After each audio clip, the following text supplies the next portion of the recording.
gabi. Oo. Kaya sila nabubulgar, kagaya nun. Meron ba nagtuturo nun na bawal pala sa mga ngaralang magpayaman? Magtipon ng kayamanan? Ano gusto ng Diyos sa mga ngaral? Basa. Sa awit. Ganito ating mababasa. Siyang Kanyang pinanabog, kanyang ibinigay sa mapagkailangan. Ang kanyang katuwiran ay nananatili magpakailanman. Ano ang dapat gawin ng mga ngaral? Ayaw ng Diyos tipunin ng kayamanan. Ano ang gagawin? Isabog mo. Kanya ikang isinabog. Ibinigay niya sa mapagkailangan. Doon sa mga taong nangangailangan, doon ibinigay. Hindi tinipon para sa kanyang sarili. Tapos, anong sabi? Ang kanyang katwiray mananatili magpakailanman. His righteousness will endure forever. Sino ang tinutukoy doon? Pakinggan nyo, basahin natin ang paliwanag ni Pablo sa 2 Korinto 9. Gaya ng nasusulat, siyang nagsabog, siyang nagbigay sa mga dukha. Ang kanyang katwiran ay nananatili magpakailanman. Sino ho ang tinutukoy?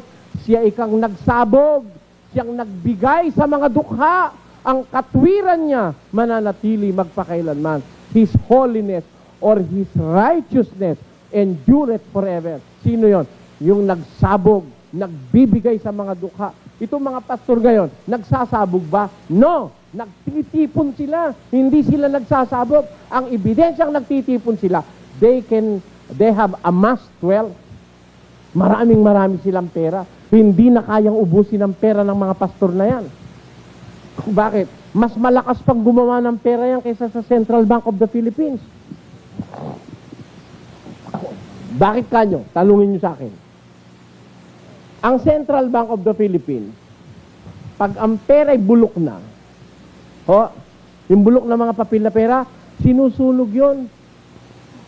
Pag bulok na pera, susunugin ng Central Bank, papalitan ng bago. Yan. Tapos gagawa sila, no? Susunugin, gagawa. Susunugin, gagawa. Itong mga relihiyon, nagsusunog ba ng pera yan? Lahat ng makarating dyan, kahit yung 5 pisong walang tao, iniipon sa bangko niyan. Kaya dadami talaga pera niya, kala nyo? Ang katunayang marami, biro mo, 10 milyon kami. 10 milyon. Mami-mamiso na lang, magkano yun isang Webes? Ilan? 10 milyon. Pakatapos, paglinggo uli, ilan na naman uli? Kung Santa Cena. Aba, hindi nagbibigay ng piso pag Santa Cena, no? Pakapala ng sobre pag Santa Cena, saka lalo na pagpasalamat ng taunang pasalamat. Enero pa lang, iniipon na yon. May libreta di bangko na. Yun namang libreta na yun, ang pinakamalupit na libreta. Bakit? Tanong nyo sa akin. Sige, tanong nyo kung bakit. Bakit? Biro mo libreta di bangko, hindi mo ma-i-withdraw yun? Bakit? Bawal i-withdraw. Kasi yan kayo nakatalagang bagay sa Panginoon, susumpain ang gumalaw niyan. Kaya yung inipon mo mula Enero hanggang Disyembre, hindi mo kayang bawasan yun. At ang kailangan pa ron, pagka nakita mong pagdating ng Disyembre, nakatanggap ka pa ng bonus, yung inipon mo, dadagdagan mo pa yun. Yayaman o hindi? Mayaman na o hindi pa? Yayaman na nga sabi ni Kristo, huwag kayong magtipon ng kayamanan. Kaya lahat ng pastor na mayaman, patutunayan ko, hindi sa Diyos, sa demonyo, antikristo. Sige, paharapin nyo silang lahat. Patutunayan ko, lahat ng pastor na yumaman sa relihiyon, hindi sa Diyos yan, antikristo yan. Dahil sabi ni Kristo, bawal ni Kristo, huwag kayong magtitipon ng kayamanan sa lupa. Huwag, bawal. Bawal hindi. Sila, may tipon o wala? Meron, nakamansyon nakamansyon. Balik mo sa akin. Ikaw ba, brother? Nagtitipon ka ba? Wala. Gusto mo, mag-imbestiga ka sa lahat ng bangko. Ang maiimbestiga mo, may utang pa nga ako. Kaya ako, may pruwebang hindi ako nagpapayaman. May utang ako Ang tanungin mo, saan napunta? Ba't ka nagkautang, brother? Di pagtanong mo sa kapatiran, alam nila yan eh. Ang relihiyon hindi instrumento ng pagpapayaman. Ang tunay na relihiyon sa Biblia, hindi instrumento ng pagpapayaman ng ministro. Yay, sakripisyo ng ministro, sakripisyo ng miyembro sa pagsunod kay Kristo. Yun ang aking paniniwala diyan. Kaya, hindi ka makakaipon. Ako, tanda ko na. Biro mo nakakaipon. I started in this ministry in 1968. Sila, 10 taon lang, 10 milyon. 10 taon lang, ang daing milyones. Eh dito, meron ba? Wala eh. Naniniwala kasi ko sa bawal ni Kristo eh. Huwag kayong magtitipon ng kayamanan sa lupa, na sinisira ng tanga at hinuhukay ng magnanakaw. Oh, bakit? Tanongin na, Panginoon, bakit naman? Yung mga miyembro naman, di mo naman pinagbawalang kumita ng kayamanan. Bawa, yung kapatid na yun, mayaman siya. Hindi naman bawal siyang magtipon eh. Ang totoo nga, may mga kapatid kami dito, mayayaman eh. Hanggang ngayon, ipon na ipon ng kayamanan eh. Ni ayaw yatang bawasan eh. Di ba? Hanggang ngayon, ipon na ipon. Dahil kung sila magbabawas ng konti, iitsa sa amin, yayaman din sana ang maraming mga kapatid, ano? Eh, meron dyan eh, ayaw mababawasan yung kayamanan eh. Ipon pa rin hanggang ngayon. Hindi naman masamang mag-ipon ng kayamanan ng miyembro eh. Huwag mo lang kukunin sa masamang paraan, di masamang mag-ipon ka. Eh, alam, ibinigay sa'yo ng Diyos eh, waldasin mo, no? Bawa, kumita ka ng 1,000 ngayon, pupunta ka sa Quiapo, papamigay mo. Oh, bawal ng Diyos namin magtipon. Oh, ayan, agawan kayo dyan. Ganun ba? Bawal yun sa ministro dahil kaya ayaw ipatipon ng Diyos, may paggagamitan kang kabutihan. Kaya ayaw ipatipon sa ministro, pero sa miyembro, pwede ka mag-ipon. Eh, ba't ayaw ng Diyos mag-ipon ng ministro? Basa, sapagkat Sino may hindi makapaglilingkod sa dalawang Panginoon, sapagkat kapopootan niya ang isa at iibigin ang ikalawa, o kaya'y magtatapat siya sa isa at pawawalang halaga ang ikalawa. Hindi kayo makapaglilingkod sa Diyos at sa mga kayamanan. kaya pala ayaw pagtipudin ng kayamanan eh. No man can serve two masters. Walang makapaglilingkod sa dalawang Panginoon, sapagkat iibigin niya ang isa, kapopootan niya ikalawa, o kaya ipahalagahan niya ang isa, pawawalang halagahan niya yung ikalawa. Hindi kayo maaaring maglingkod sa Diyos at sa mga kayamanan. Kaya pala bawal magpayaman ng ministro eh. Hindi mo mahaharap yung ukol sa Diyos eh. Tinanin nyo, lahat ng ministrong mayaman, bobo sa Biblia. Bobo. Bobo. Ginagarantiyan ko, bobo. Ang sitas na alam, 3, mali pa kahulugan. Magsalita, may kodigo. Narito mga kapatid, 7 ways to prosperity. Number 1, para tayo pagpalain ng Diyos, ang sabi ng Diyos, tayo magbigay. Ang nagbibigay, bibigyan din. Siksik, liglig, umaapaw. Number 1 yan, mga kapatid. Number 2, naglalakad sa malaking stage. Ginagawa niya exercise yung paglalakad niya rin eh, no? Lakad na lakad. May Biblia ba? Wala, kodigo hawak eh. Binabasa. Pag nawala yung kodigo, wala nang sasabihin yun. Maniwala, magkukwento na lang yun. Ganyan yung mga... Kaya sabi ko, yung mayayaman pastor, tama sabi ni Kristo, hindi ka pwede maglingkod kung 2 Panginoon mo. Hindi mo mapapagtapatan pareho eh. Pagka marami kang kayamanan, lang maiisip mo parati yung kayamanan, yung koleksyon. Linggo na naman pala bukas. Kapasok na naman 13 million. Iisip mo naman sa mo dadaling bangko yun. Kung paano mo paghahati-hatiin sa mga kamag-anak mo yun. Ay, maisip mo pa ba Biblia? Kaya nga bobo sa Biblia yung mga pastor ng lukulok eh. Mga pastor ng demonyo, puro kwarta halap sa relihiyon. Pakinggan nyo. 4:19 ng Efeso. Na sila sa di pagkaramdam ng kahihiyan ay napahikayat sa kalibugan upang kalakalin ang lahat ng karumihan ng buong kasakiman. Kinakalakal nila ang lahat ng karumihan ng buong kasakiman. Mangangalakal sila ng kawalanghyan. Yung kawalanghyan ang kalakal nila. Pag mamatigas ng mukha, biro mo umagang-umaga pa lang sa palengke, may dala-dala ng amplifier. Mga kapatid, kantahan natin ang mahal ng Panginoon. Mahal namin Panginoon. Tapos may 20 namang kolektor. Para ho sa Panginoon, para sa Panginoon. Pag na-traffic ka sa SM, kakatukin yung salamin mo para ho sa Panginoon. Sa Cubao, sa Baclaran, sa lahat ng palengke. Pagkawawalang hiyang mga tao, kinakasangkapan yung Diyos. Sinasabi para sa Panginoon. Aanin ng Panginoon yan. Kailangan ba ng Diyos ang pera? Para sa tiyan mo. Ha? Di ba? Talaga naman eh. Filipos 3:19. Nagagalit lang sa akin yung mga tao eh. Isipin nyo, sulat nyo, pagdating sa bahay, basahin nyo. At pakita nyo, pagka kayo natuto, kakaroon ng pangalawang Suryano. Basahin natin. Basa. Na ang kanilang kahihinatnan ay ang kapahamakan, na ang kanilang Diyos ay ang tiyan. Ano ang Diyos nila? Yung tiyan.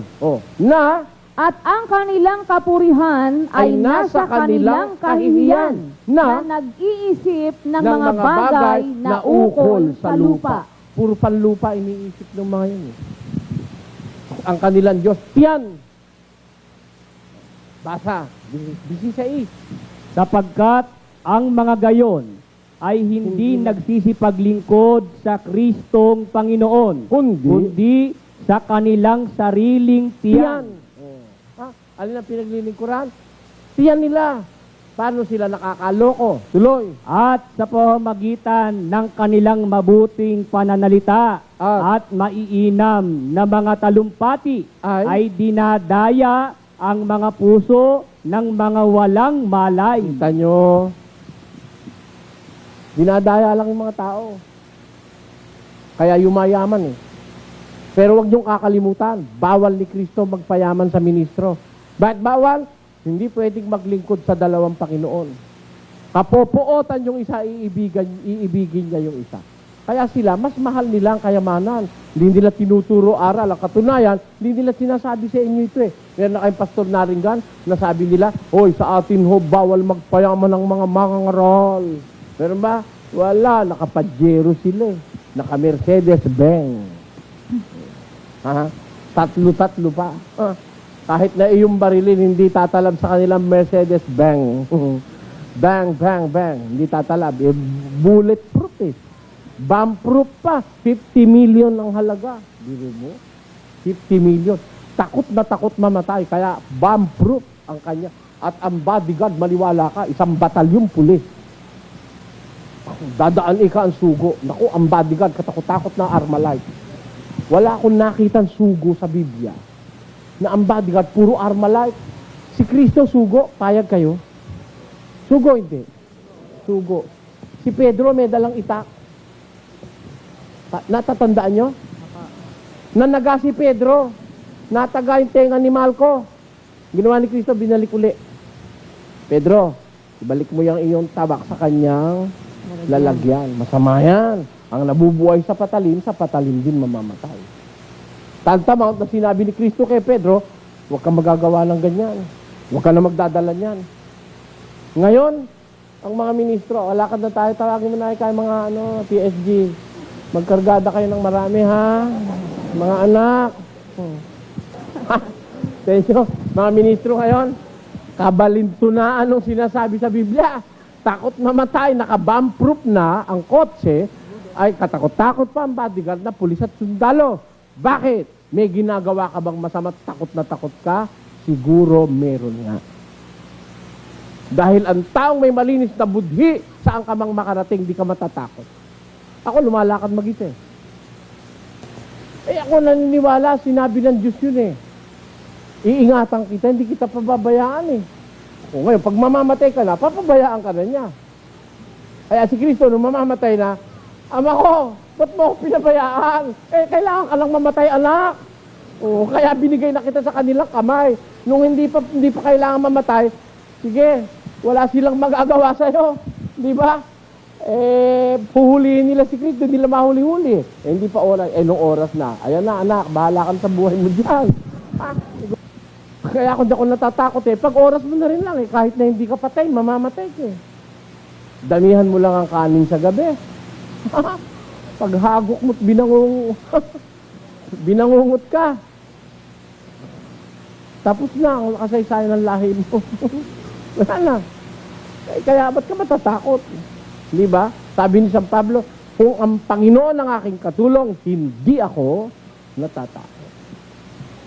Kung may Diyos kang kasama sa buhay, hindi ka pababayaan. Ngayon, pagkakailangan ka ng mamatay, papabayaan ka na niya. Kaya si Kristo pinabayaan din eh. Hindi ba? Nahuli. Pinako, tinalabla naman.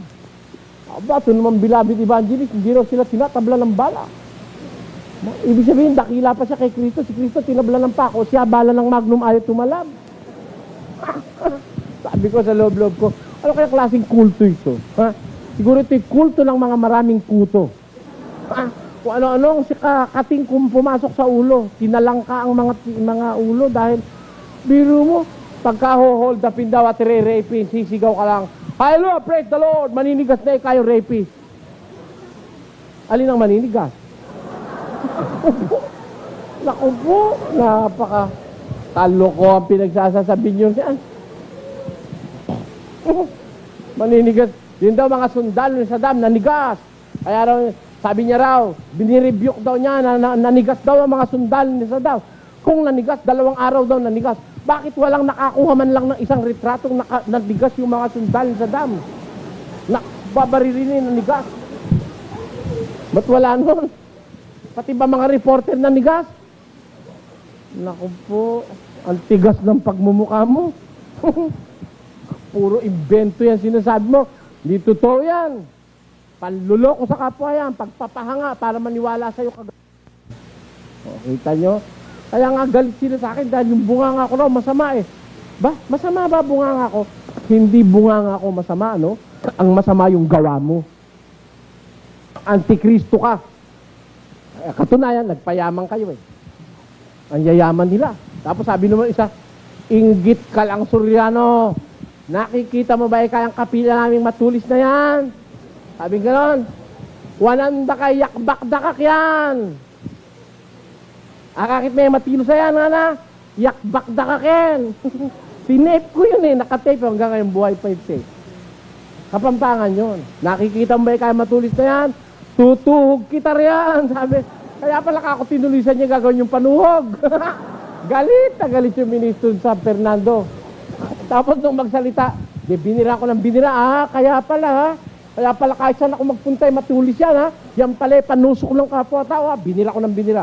Kinabukasan sa gabi, ikaw naman ay Kasuryanon, hindi ka na mabiro. Nagbibiro raw siya. Bumasa uli ako sa Biblia. Basa, dapat hubang magbiro ang ministro? Basa. Huwag kayong padaya. Ang Diyos ay hindi napabibiro. May biroan ba sa Diyos? Nung marinig niya ito, nung sunod na gabi, hindi na siya kumibo. Wala na sa hindi kibo eh. Kaya sabi ko, pagdadating sa katwiran, alam nila si Suryano eh. Hindi nila mauubusan, sila mauubusan. Mapipigil nyo ba ako magdadaldal? Hanggang hindi putol ang dila ko, dadaldal pa rin ako. At pag pinutol nyo naman ang dila ko, halimbawa, parang si Samson, para wag makagawa, pinutulan ng buhok. At kung ang puputulin nyo naman yung dila ko, meron pa akong kamay, mag-aaral ako ng sign language, kala mo. Ha? At meron naman akong maiiwang magsasalita. At ang sabi naman ni Jesus, kung wala nang magsasalita, para maligtas lang ang tao, basa. At sumagot siya at nagsabi, sinasabi ko sa inyo, na kung hindi magsisiimik ang mga ito, ang mga batoy sisigaw. Pasisigawin ng Diyos kahit bato. Pag walang iimik, kaya lang hindi pa sumisigaw yung bato ngayon, may Suryano pong umiimik eh.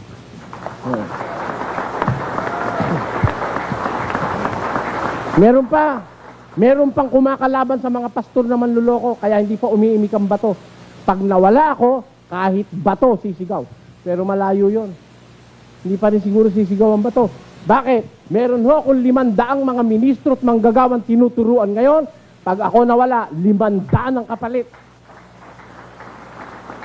Mapipigil nyo ba ito? No. Hindi nyo na kayang pigilin ng gawain ito. Talaga ito, ang gagawin nito, ibulgar ng ibulgar ang kawalang hiyaan ninyo. Mga manlulokong pastor. O eto, bawal sa pastor magpayaman. Sino sa inyo ang hindi nagpapayaman? Magkakakutsaba kayong lahat, kaya kayong lahat may ikapu eh. Nag-aatak yan ba sila? No. Bakit? Eh, pag inatake ika natin yan, wala rin magbibigay sa atin. Kaya pabayaan na lang natin sila. Kumbaga, paraanan yan. Kumbaga sa mga tindero sa palengke, eh, pare-pareho yung isda nilang napakyaw eh, bilasa. Walang kumikibo. Eh, nasa konsignasyon yun eh, nabulo. Eh, lahat sila yun ang inirasyon sa kanila. Bulok ba rin yung isda mo? Bulok ko nga rin eh. Nilagyan ko lang ika ng formalin para tumigas eh. Ganun ba? Lalagyan ko rin yung akin. Bulang-bulong sila, 6 na peso, naglagay ng formalin. Lapit na kayo. Murang-mura lang, sariwan-sariwa, antigas-tigas. Antigas-tigas, may formalin eh, kulay berde. Yung galunggong, may formalin eh. Tapos, may umaamoy.